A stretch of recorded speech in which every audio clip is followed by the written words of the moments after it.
Librarians at the Vatican Library have received requests for a book that does not exist and has never existed at all. Booksellers hunted it for clients. A student slipped a fake catalog card into Yale's library. The book was called the Necronomicon. Legend says it was written in Damascus around the year 730 by a poet history remembers as the Mad Arab.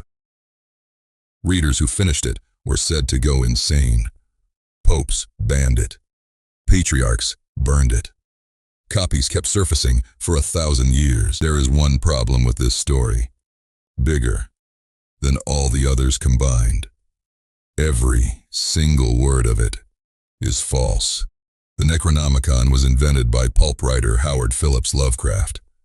So how does an imaginary book end up in a police evidence bag?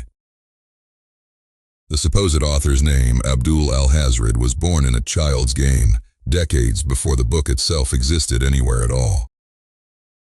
Around age 5, after devouring the Arabian Nights, young Lovecraft gave himself that Arabic-sounding pseudonym. Some hear a pun, Alhazred. In 1921, he quoted his invented poet in a story, giving him 2 lines, "That is not dead which can eternal lie." 1 year later, in a story called The Hound, the poet finally received a book to have written, the Necronomicon. Lovecraft never fully described it, deliberately, because a book that is only ever glimpsed can never be caught lying to you. Readers wrote, asking where to find a copy. So Lovecraft sat down and forged the entire biography of his book. In 1927, he wrote History of the Necronomicon, a fake scholarly file, mostly to keep his own stories consistent. Original title, Al-Azif, written in Damascus. Its author, witnesses said, was devoured in broad daylight by an invisible monster. Then the paper trail, translated into Greek in 950, burned in 1050, banned by Pope Gregory IX in 1232. And the final Greek copy, Lovecraft wrote, perished in Salem in 1692, the very year of the witch trials. Notice the trick. Every copy is destroyed, banned, or lost. A book you can never examine can never be disproved.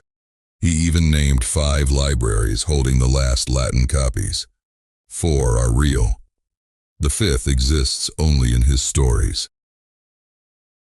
Then he recruited accomplices, inviting fellow writers to cite the book in their own stories in the same pulp magazines.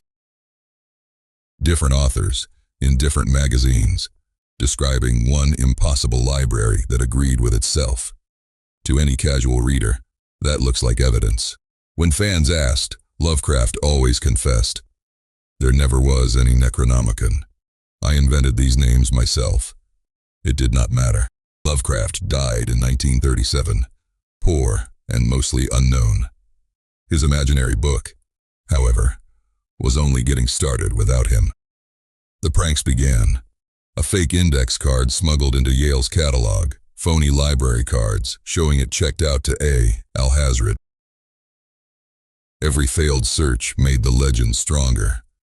If no library will show it to you, perhaps the suppression is real. Then 1977 came the Simon Necronomicon, a mass-market paperback attributed to a mysterious Simon.